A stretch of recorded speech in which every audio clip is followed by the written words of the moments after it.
Direct and indirect, কিন্তু indirect এমপ্লয়মেণ্টটো আকৌ অসমীয়া মানুহে ল'ব নোৱাৰে। বাহিৰত দোকান পোহাৰ যি হ'ব এইবিলাকো বেলেগ মানুহ আহি বহি যায়।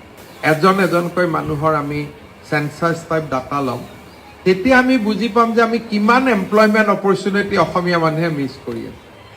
এতিয়া আগষ্টৰ পৰা চলিব, 16 আগষ্টৰ পৰা 2 মাহ নহয় গুৱাহাটীত প্ৰত্যেকজন ষ্ট্ৰীট ভেণ্ডৰৰ ডেটাটো আমি ল'ম আৰু লৈ আমি ৰিলিজ কৰিম যে কোন মানুহ ধুবুৰীৰ পৰা কিমান মানুহ আহিছে, গোৱালপাৰাৰ পৰা কিমান মানুহ আহিছে, কামৰূপৰ পৰা, নলবাৰীৰ পৰা, বৰপেটাৰ পৰা কিমান, বা বহুতে কৈ থাকে বিহাৰৰ, বেংগলৰ পৰা কিমান।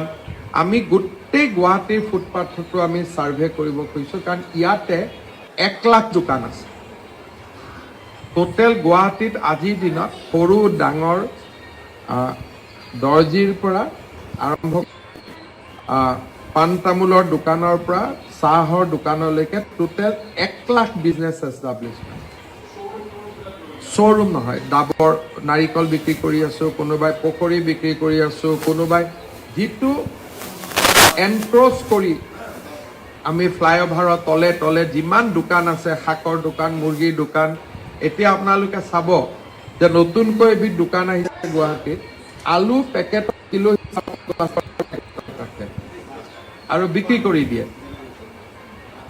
সেইবিলাক মানুহ কিন্তু আমাৰ অসমীয়া ল'ৰা ছোৱালী নহয়, ক্লাছ 6ৰ ল'ৰা ছোৱালী নহয়।